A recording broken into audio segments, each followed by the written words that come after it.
കട്ടിപ്പരിപ്പ് കറിയാണ്. ഇത് സദ്യക്കൊക്കെ നമ്മൾ വിളമ്പാറുള്ള കട്ടിപ്പരിപ്പ് കറിയാണ് ഞാനിന്ന് ഉണ്ടാക്കാൻ പോകുന്നത്. വളരെ പെട്ടെന്ന് തന്നെ ചെയ്തെടുക്കാവുന്ന ഈ പരിപ്പ് കറിയിലേക്ക് ആവശ്യമുള്ള ചേരുവകൾ എന്തൊക്കെയെന്ന് നോക്കാം. 1 കപ്പാണ് ഞാൻ ഈ പരിപ്പ് എടുത്തേക്കണത്. തേങ്ങാപ്പീര 1 കപ്പ് എടുത്തിട്ടുണ്ട്. ഇനി നമുക്കിതിലേക്ക് തേങ്ങാപ്പീരയുടെ ഒപ്പം അരച്ച് ചേർക്കാനുള്ളതാണ്. ഞാനിവിടെ എരിവിന് വേണ്ടി 1 പച്ചമുളകാണ് എടുത്തേക്കണത്. പിന്നെ 1/2 ടീസ്പൂൺ ചെറിയ ജീരകം. ഇത് നമ്മൾ പരിപ്പ് വേവിച്ചെടുക്കുമ്പോൾ ചേർക്കാനുള്ളതാണ്. 1 നുള്ള് മഞ്ഞൾപ്പൊടി, 1 നുള്ള് മുളക് പൊടി. ഇനി ഇതിലേക്ക് നമുക്ക് നെയ്യ് വേണം, ഉപ്പ്, ആവശ്യത്തിന് വെള്ളം. അപ്പോൾ നമുക്കിനി നോക്കാം എങ്ങനെയാണ് ഈ കറി ഉണ്ടാക്കുന്നതെന്ന്. ഇപ്പോൾ പാൻ അടുപ്പത്ത് വെച്ചിട്ടുണ്ട്. നമുക്ക് ആദ്യം തന്നെ നമ്മുടെ ഈ പരിപ്പൊന്ന് വറുത്തെടുക്കണം. ഒരുപാടൊന്നും ഡാർക്കാക്കേണ്ട കാര്യമില്ല. ഇതിൻ്റെ ആ ഒരു പച്ച മണമില്ല, ആ മണം മാറുന്ന വരെ നമ്മളൊന്ന് വറുത്തെടുത്താൽ മതി.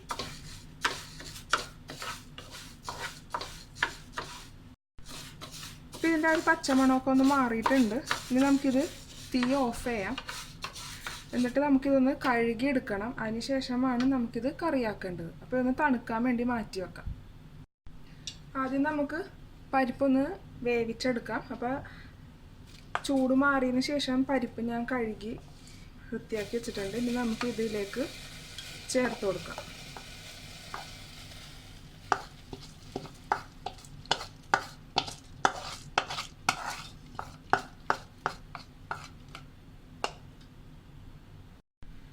പരിപ്പ് വേവാൻ ആവശ്യത്തിന് ഞാൻ വെള്ളം ചേർത്ത് കൊടുത്തിട്ടുണ്ട്. എന്തോരമാണ് പരിപ്പ് നമ്മൾ ചേർത്തേക്കണം അതിന് തൊട്ട് മേലെ വരെ വെള്ളം ചേർത്താൽ നമുക്ക് ഇതുപോലെ നല്ലോണം കുഴച്ച് ഉണ്ടാക്കണ കറിക്കൊക്കെ പെട്ടെന്ന് തന്നെ നമുക്ക് ചെയ്യാൻ പറ്റും. ഒരുപാട് വെള്ളം നമുക്ക് ഈ കറിക്ക് ആവശ്യമില്ല.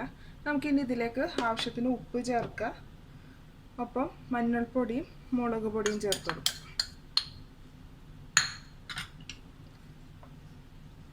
നല്ലപോലെ ഒന്ന് മിക്സ് ചെയ്തതിന് ശേഷം ഇനി ഇത് അടച്ച് വെച്ച് നമുക്കൊന്ന് വേവിക്കാം. ഇതിപ്പോൾ ഞാൻ 1 വിസലിലാണ് ഞാനിത് വേവിക്കാൻ പോണത്. ഇത് പെട്ടെന്ന് തന്നെ വേവും. ഇനി ഈ സമയം കൊണ്ട് നമുക്ക് അരപ്പ് അരച്ചെടുക്കാം.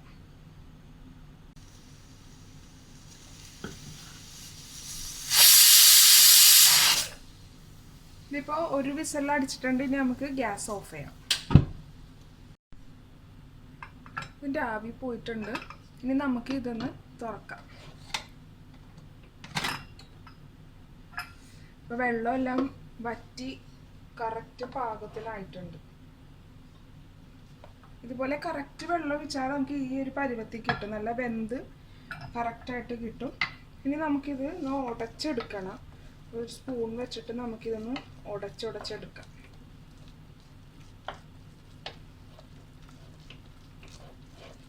ഇതൊരു തരി പോലും ഈ പരിപ്പ് കാണരുത്. നല്ലപോലെ ഉടഞ്ഞിരിക്കണം.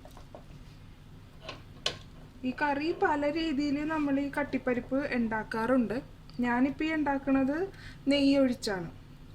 അല്ലാതെ കടുക് താളിച്ച് കറി ഉണ്ടാക്കാറുണ്ട്. ചിലർ കടുക് ഇല്ലാണ്ട് ചെറിയ ഉള്ളി, വറ്റൽമുളക്, വേപ്പിലയൊക്കെ ചേർത്ത് ചെയ്യാറുണ്ട്. ഇപ്പം ഈ കറിയുടെ കളർ ഈ ഒരു നിറമാണ്. ഈ ഒരു മഞ്ഞക്കണ്ട ഈ ഒരു കളറാണ് ഇതിൻ്റെ ശരിയായ നിറം. പല സ്ഥലത്തും പല രീതിയിലായിരിക്കുമല്ലോ. ഞങ്ങൾ ചെയ്യണത് ഇതുപോലെയാണ് ചെയ്യണത്. നെയ്യാണ് ഞങ്ങൾ യൂസ് ചെയ്യാറ്. നല്ലപോലെ ഉടച്ചെടുക്കുക.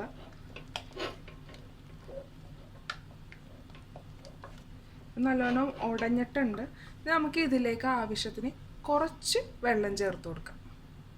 ഈ ഉടച്ച് വെച്ച ഇതിലേക്ക് കുറച്ച് വെള്ളം നമുക്ക് ചേർക്കാം. ഈ ചേർക്കുന്ന വെള്ളം ചൂടുവെള്ളമാണ് ചേർക്കുന്നത്.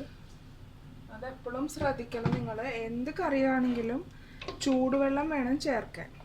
ഇത് നല്ലൊന്ന് മിക്സ് ചെയ്തെടുക്കുക.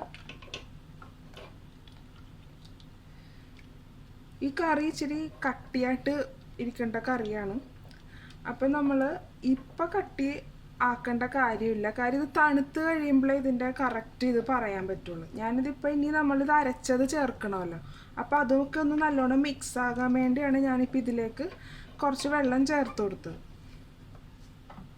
ഒരു ശകലം കൂടി നമുക്ക് വെള്ളം ചേർത്ത് കൊടുക്കാം.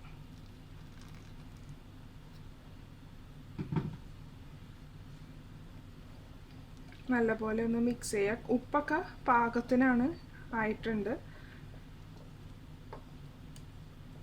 ഇനി ഇതിലേക്ക് അരച്ച് വെച്ചേക്കണ അരപ്പ് ചേർക്കാം. ഈ അരപ്പ് ഞാൻ ചേർത്തേക്കണതിൽ ഒരല്പം വെള്ളം ചേർത്താണ് അരച്ചേക്കണത്.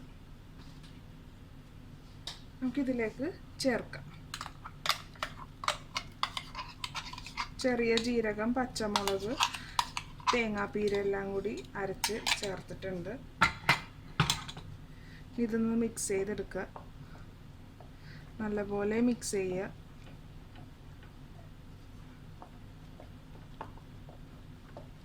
ഇതാ മിക്സ് ചെയ്യുമ്പോൾ തന്നെ ആ ഒരു നല്ലൊരു മണം വരുന്നുണ്ട്.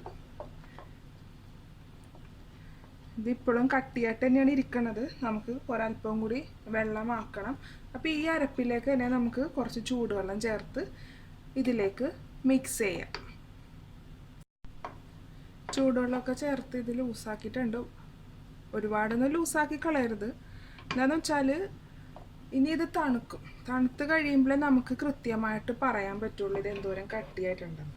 അപ്പോൾ അതിനുവേണ്ടി ആ ഒരു പാകത്തിന് വേണ്ടിയാണ് നമ്മൾ വെള്ളം ചേർത്ത് കൊടുക്കണം. ഉപ്പും എല്ലാം പാകത്തിനായിട്ടുണ്ട്. ഇനിയിപ്പോൾ തീ ഞാൻ കുറച്ചാണ് വെച്ചേക്കണം. ഇതൊന്ന് തിളക്കണം. പിന്നെ ഈ ആ അരപ്പിൻ്റെ ഒപ്പം ഞാൻ വെളുത്തുള്ളി ചേർത്തിട്ടില്ല. പച്ചമുളകും ചെറിയ ജീരകവും ചേർത്തേക്കണം. ചില ഇടങ്ങളിൽ ഈ അരക്കുന്നതിൻ്റെ ഒപ്പം തന്നെ ഒരല്ലി വെളുത്തുള്ളിയൊക്കെ ചേർക്കാറുണ്ട്. പിന്നെ നെയ്യ് ഒഴിച്ച് ചെയ്യാറുള്ളത് ചില ഭാഗങ്ങളിൽ ചെയ്യും. ചിലർ വെളിച്ചെണ്ണയാണ് താളിക്കാൻ വേണ്ടി ഉപയോഗിക്കുന്നത്. അപ്പോൾ ഞങ്ങളൊക്കെ ഇങ്ങനെയാണ് ഉണ്ടാക്കുന്നത് സദ്യക്കൊക്കെ. ഇത് നല്ല ടേസ്റ്റാണ്. സദ്യക്ക് എനിക്ക് ഏറ്റവും ഇഷ്ടമുള്ള കറി ഈ കറിയാണ്. പിന്നെ പായസം.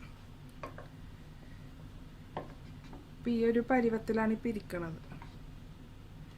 ഇതൊന്ന് തിളച്ച് ഒന്ന് കുറുകും. അപ്പോഴാണ് കറി കറക്റ്റായിട്ട് കിട്ടുന്നത്.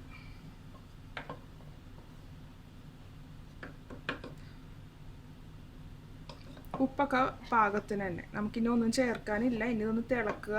ഇതിലേക്ക് കിടക്കുന്ന നമ്മുടെ അരപ്പൊക്കെ ഒന്ന് വെന്ത് കിട്ടണം.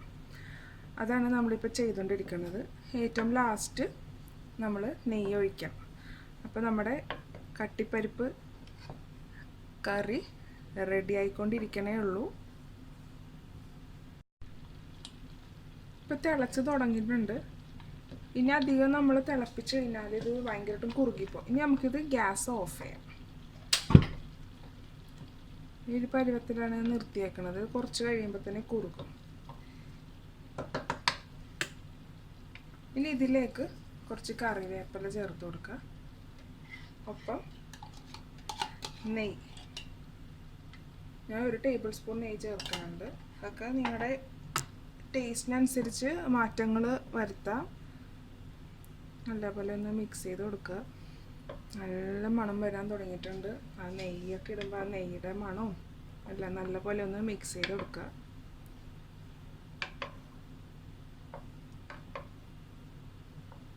അപ്പോൾ നമ്മുടെ കട്ടിപ്പരിപ്പ് ഇവിടെ റെഡി ആയിട്ടുണ്ട്.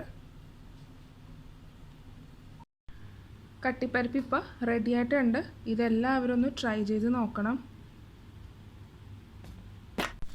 Thanks for watching my video. Hope you enjoyed it.